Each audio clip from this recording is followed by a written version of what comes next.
할렐루야. 예, 오늘도 이렇게 주의 전에 오신 여러분들을 사랑하고 축복합니다. 특별히 오늘 예배가 1시간 앞으로 당겨졌는데도 불구하고 정말 여러분들이 이렇게 예배 가운데 참여해 주시니 저에게도 참 큰 힘이 되는 것 같습니다. 자, 오늘은 우리가 요한복음 말씀 가운데 3장 하나님의 나라와 거듭남에 대해서 우리가 말씀의 은혜를 받겠는데요. 여러분들은 여러분들 안에 성령님이 계심을 믿습니까? 정말 믿으세요? 우리 교육부 학생들도 믿으신지 모르겠어요. 여러분들 안에 성령님이 계심을 믿습니까? 예, 대답이 없는 거 보니까 무슨 말인지 모르겠지만 저는 반드시 성령께서 함께 하심을 믿습니다. 여러분, 우리 안에 성령께서 계신다면 그 성령께서 계신다는 증거가 어떻게 되죠? 무엇으로 내 안에 성령이 계심을 우리는 증거 삼을 수가 있겠습니까? 그것은 여러분 우리가 바로 예수를 믿는 것인데요. 우리 잘 아시는 말씀이지만 고린도전서 12장 3절 말씀을 함께 한번 읽어보도록 하겠습니다. 자, 우리 고린도전서 12장 3절 말씀을 함께 한번 읽어봅니다. 시작. 그러므로 내가 너희에게 알리노니 하나님의 영으로 말하는 자는 누구든지 예수를 저주할 자라 아니하고 또 성령으로 아니하고는 누구든지 예수를 주시라 할 수 없느니라. 아멘. 여러분들은 예수님을 믿으시죠? 구원도 받으셨죠? 여러분들의 그 예수님은 여러분들의 주님 되시고 주인 되심도 믿으시죠? 이 모든 것은 내가 믿는 것이 아니라, 내가 시인하는 것이 아니라 바로 여러분들 안에 있는 그 성령께서 여러분들의 심령과 입술을 주장하셔서 그 예수를 메시아라고 주시라고 고백하게 하는 줄을 믿습니다. 그래서 여러분, 우리가 구원받은 것은요, 그래서 이렇게 이야기를 합니다. 하나님의 은혜입니다. 네. 구원을 여러분 우리가 다른 방법으로 설명할 수가 없어요. 그냥 하나님의 은혜가 어느 날 우리에게 찾아오신 사건인데요. 오늘 본문 요한복음 3장에 보게 되면요, 어떤 유대인 지도자 중에 가장 이 최고위층 상위 한 1% 또는 3% 내에 드는 니고데모라는 유대인 지도자 중에 한 명이 보니까 본인이 예수님을 찾아가요. 제가 구원은 거듭남은 여러분께 말씀드렸지만 예수님이 우리에게 찾아오신 사건인데, 이 니고데모는요 보니까 자기가 예수님을 찾아가게 됩니다. 자, 그런 하나의 일화를 통해서 오늘 예수님께서 우리에게 무엇을 말씀하시는지를 우리가 발견하기를 소망합니다. 자, 그러면 오늘 본문 1절 말씀 함께 한번 읽어볼까요? 자, 본문 1절, 자, 함께 한번 읽도록 하겠습니다. 함께 있습니다. 시작. 그런데 바리새인 중에 니고데모라 하는 사람이 있으니 유대인의 지도자라. 자, 그리고 2절 제가 있습니다. 그가 밤에 예수께 와서 이르되 랍비여, 우리가 당신은 하나님께로부터 오신 선생인 줄 아나이다. 하나님이 함께 하시지 아니하면 당신이 행하시는 이 표적을 아무도 할 수 없음이니이다. 여러분 1절에 보니까 누가 예수님을 찾아갔다고요? 니고데모라 하는 유대인의 지도자라. 니고데모는 당시에 사내들인 공회원으로서 상당히 이 고위 간부급에 있는 그런 종교 지도자이자 또는 행정적으로도 또 지도자였습니다. 근데 그가 보니까 2절에 보니까 언제 예수님을 찾아가게 되죠? 예, 한밤중에 찾아가게 됩니다. 그가 예수님을 이 밤중에 찾아가게 되는데요. 자, 질문을 해볼까요? 여러분, 니고데모가 왜 예수님을 낮이 아닌 밤중에 찾아갔을까요? 그 이유가 뭐죠? 예, 우리 한번 따라서 해볼까요? 자신의 행위가 드러날까 봐. 여러분, 왜 도둑놈들이 밤에 도둑질하는 줄 아세요? 내 행위가 드러날까 봐. 예전에 우리 순덕님이 예전에 살던 삼성동 주택에서 도둑이 자주 들었던 일화를 들었어요. 보니까 밤중에 많이 찾아왔죠. 예. 이 도둑놈들을 보니까 밤중에 많이 찾아와요. 왜 그렇다고요? 자신의 행위가 드러날까 봐.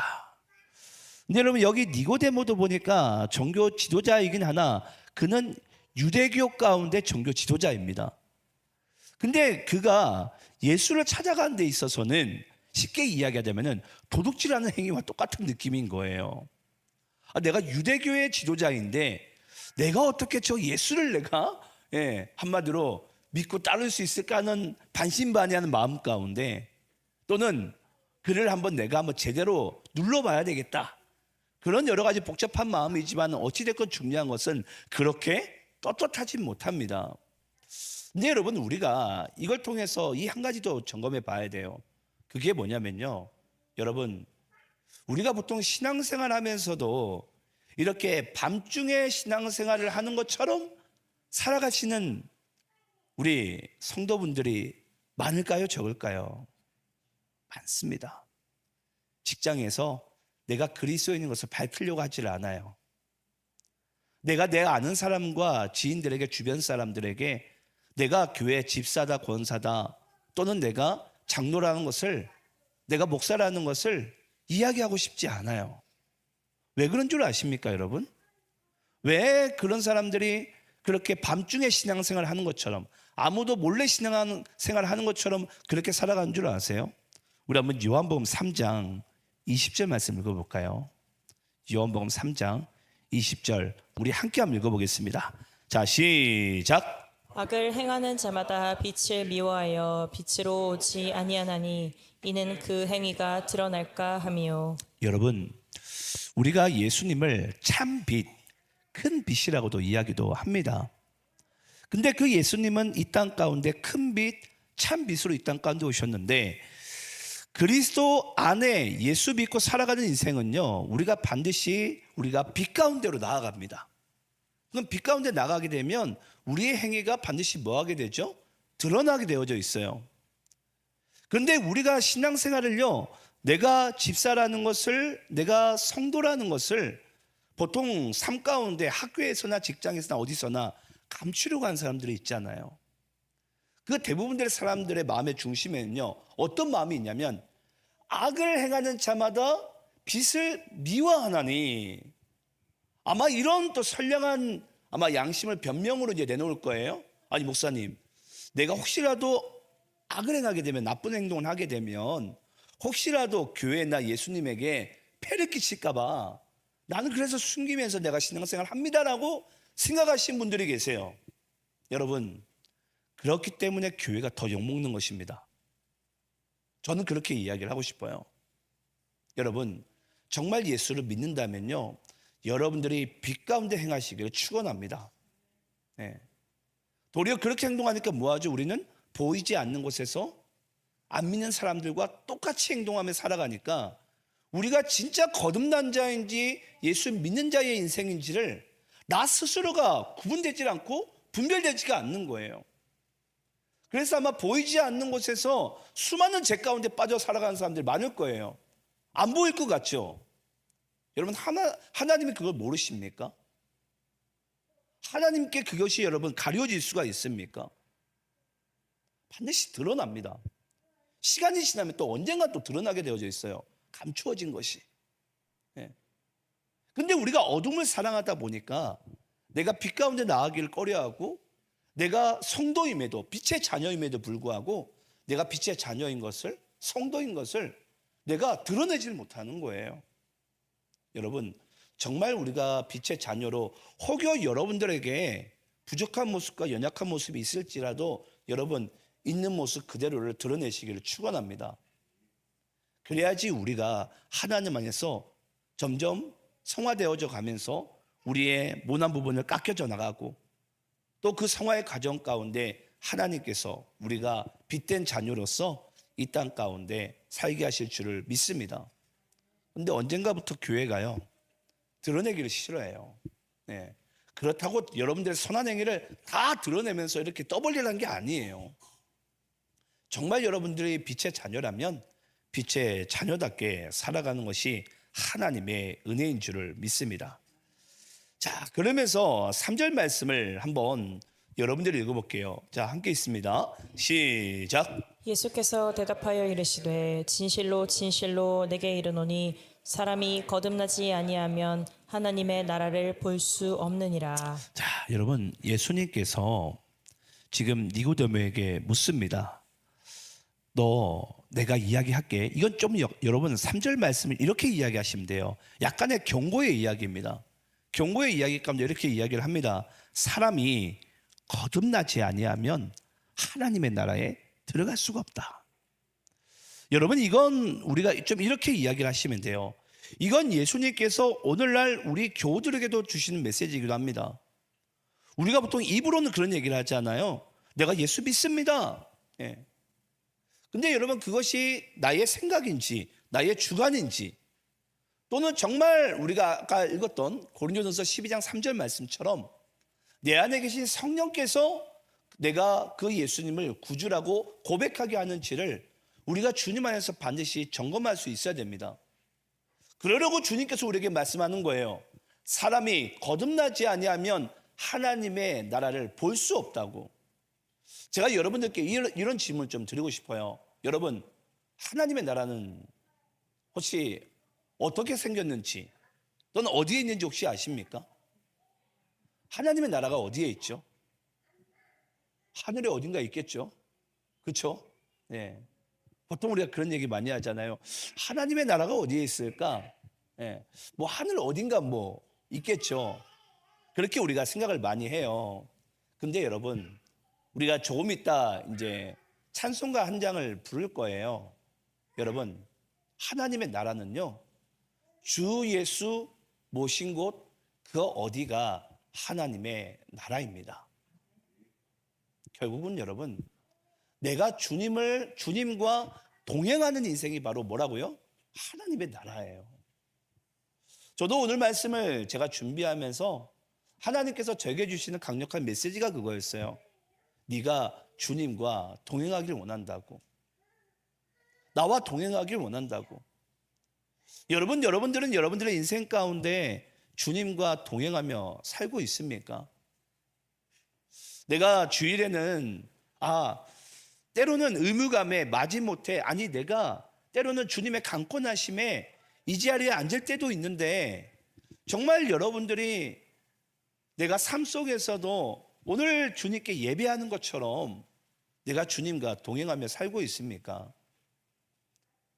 왜 주님과 동행하는 것이 여러분 중요하냐면요, 바로 그것이 바로 하나님의 나라이기 때문이에요. 저는 여러분들의 가정이 하나님의 나라가 되길 원하고요, 또 여러분들의 직장이 하나님의 나라가 되길 소망합니다. 그곳에서 수많은 악한 영들이 우리를 괴롭힐지라도 정말 그곳에 주님이 계시다면 그곳이 곧 하나님의 나라이고 나라가 되어야만 합니다. 근데 우리가 여러분 그 모든 것을 숨기고요, 계속 우리가 어둠만 주장하고 밤길만 만약에 걷는다면 우리의 삶 가운데 하나님의 나라가 이루어질 수가 없는 거예요. 그래서 주님께서 말씀하시는 거예요. 먼저 하나님의 나라의 정의를 여러분께 말씀드린 바와 같이, 하나님의 나라는 여러분, 우리가 죽어서만 가는 게 하나님의 나라가 아닙니다. 그건 예수 안 믿는 사람들도 그렇게 이해를 해요. 하지만 정말 예수 믿는 자에게 하나님의 나라의 정의는요, 바로 주 예수 모신 곳이 바로 하나님의 나라임을 잊지 않기를 간절히 소망합니다. 저는 그래서 우리 사랑하는 교우들이요, 그렇게 사셨으면 좋겠어요. 어느 상황에서나 주님과 동행하시기 바라요. 주님과 동행함이 우리에게 큰 기쁨이 되고 힘이 되는 줄을 믿습니다. 어떤 목사님이 그런 설교 가운데 그런 이야기를 하더라고요. 어떤 이제 약간 사회적으로 지위가 좀 높으신 분이에요. 이 교회를 왔는데 오자마자 이 팔짱을 탁 끼고 있더래요. 저 담임 목사가 무슨 이야기 하나 싶어가지고 한 몇 달을 그렇게 똑같은 행동을 하더래요. 나중에 이제 그분에게 하나님의 말씀이 들어가고, 이제 그가 나중에 이제 새가족 교육도 끝나고 이제 직분을 받고 나서야 점차 고개가 숙여지면서 새가족 수료하는 날에 그렇게 눈물을 많이 흘리더래요. 예. 여러분, 우리가 그렇습니다. 예수 믿고 살아가는 우리의 인생들이 어떠냐면요, 처음에는 다 우리의 자세가 그렇잖아요. 예수님이 뭐 있어? 근데 중요한 것은 여러분, 우리가 그런 마음 가운데 나가다 보면 이 강박한 마음 가운데 우리가 주님을 모셔야 되는데 계속 우리가 내치고 있는 거예요. 나중에 그 주님이 나에게 찾아오시고 나서야, 그제서야 우리가 눈물 콧물 다 쏟으면서 하나님 앞에 내 자신의 연약함과 죄됨을 인정하기 시작합니다. 여러분, 요한복음 3장에서는요 니고데모가 뭐 하게 되죠? 예수님을 찾아갔지만 그가 진짜 예수님을 만납니까? 못 만납니까? 그는 진짜 예수님을 만나지 못합니다. 왜냐? 그 니고데모에게는 예수님이 메시아로 인정되지 않기 때문입니다. 근데 여러분, 재밌는 게 뭔지 아세요? 요한복음 3장 다음에 뭐가 있죠? 요한복음 4장이 있어요. 너무 쉬운 질문이었지만 4장엔 여러분 어떤 사건이 있는 줄 아세요? 예수님께서 사마리아 여인에게 찾아가십니다. 여러분, 우리의 구원이 그래요. 여러분, 거듭남이라는 이 단어의 혹시 뜻을 아는지 모르겠는데요, 이 거듭남이라는 단어는 이 헬라 원어로 아노덴이라는 단어예요. 근데 이게 무슨 뜻이냐면 위로부터 아래로 임하다라는 뜻을 가지고 있어요. 그러니까 쉽게 이야기하자면 우리가 거듭난 것은 하나님께서 아래로 찾아오신 사건이에요. 그 찾아오심이 있지 않는 이상은 인간이 어떻게 돌을 닦고 노력하고 수행을 하더라도 인간은 절대 거듭날 수가 없습니다. 죄인에서 의인이 될 수가 없어요. 근데 많은 종교들은 여러분, 우리가 믿는 이 개신교를 제외하고는 많은 종교들은 다 그럽니다. 인간이 수행하고 어떤 깨달음과 어떤 이치와 모든 노력을 하게 되면 저 정점에 다다를 수 있다고, 또는 윤회를 수없이 수백만 번 돌다가 언젠가 한 번은 신의 경지에 올라가게 될 거라고, 열반에 가게 될 거라고 모든 종교들이 주장하는 게 바로 그거예요. 하지만 오직 우리가 믿는 이 예수교 그리스도는요, 이 땅 가운데 찾아오십니다. 여러분, 사도행전 1장에 보게 되면요, 예수님께서 뭐 하시죠? 승천하세요. 승천하실 때 그때 여러분 혹시 말씀을 기억하십니까? 많은 예루살렘 주민들이 뭐 하죠? 멍하니 쳐다봐요. 아, 저분이 드디어 우리를 버리시는구나. 이제 우리는 어떡하나? 멍하니 하늘만 쳐다봐요. 그때 여러분 예수님께서 뭐라고 말씀하시죠? 내가 지금 하늘로 올라간 그대로 나는 너희들에게 다시 찾아오게 될 것이라고. 그러면서 뭐라고 말씀하십니까? 너희들이 예루살렘을 떠나지 말고 약속하신 성령을 기다려라. 그때 여러분 성령이 임하게 되고 그들이 거듭남을 체험하고 난 뒤로부터는 그 예수를 다 배도하고 떠난 그 12 제자들이 나중에 훗날 다 이 복음을 위해서 순교를 하고 맙니다. 하나님의 나라에 가게 돼요. 진정으로 하나님의 나라에 살다가, 정작 예수님이 있었을 때는 하나님의 나라인지 뭔지 구분도 못하고 살아갔었어요. 근데 그런 자들이 나중에 성령 받고 나서는 사는 동안에도 하나님의 나라 가운데 살고 또 그들이 하나님의 나라 가운데 가게 되더라는 거예요. 여러분, 오늘 우리에게 이 말씀은요, 단지 하나님께서 우리에게 지적으로 어떤 우리에게 메시지를 주고자 주는 메시지가 아닙니다. 저는 여기 있는 분들 중에서도 거듭난 자가 있을 수 있고 거듭나지 않은 자가 있을 수 있어요. 하지만 이 한 가지 사실 잊지 마세요. 주님은요, 우리에게 찾아오시는 분이십니다. 그 주님이 찾아오셨을 때 여러분들이 그 주님을 영접하시기를 축원합니다. 내가 그 주님을 받아들이기 시작할 때 그 주님께서 내 안에 들어오셔서 내 심령을 하나님의 나라로 바꾸시고 우리의 삶을 진정한 거듭난 자의 인생으로 주님께서 바꿔나가심을 믿습니다. 저는 그래서 우리 도시안의 교회 성도들이 이런 성도들이 됐으면 좋겠어요. 좀 예수 믿는 자답게, 거듭난 자답게 좀 기쁨이 넘쳤으면 좋겠어요. 물론 삶 가운데 힘드시잖아요. 저도 요즘 특히나 정말 힘든 삶을 살아가고 있어요. 그런데 하나님께서 저에게 주신 메시지는 바로 그거예요. 내가 너와 함께하고 있지 않냐고. 내가 너와 함께하고 있지 않냐고. 그것이 여러분 예수 믿는 자의 힘이에요. 우리가 기뻐할 수 있고 즐거워할 수 있는 참 이유가 바로 그 사실인 줄 믿습니다. 그래서 거듭난 자의 인생은요, 주님과 한평생을 동행하면서 영원히 동행할 수 있는 그 나라 가운데 가는 것이 바로 거듭난 자의 축복이자 거듭난 자의 삶인 줄을 믿으며 살아가시기를 간절히 축원합니다. 다 함께 기도하겠습니다.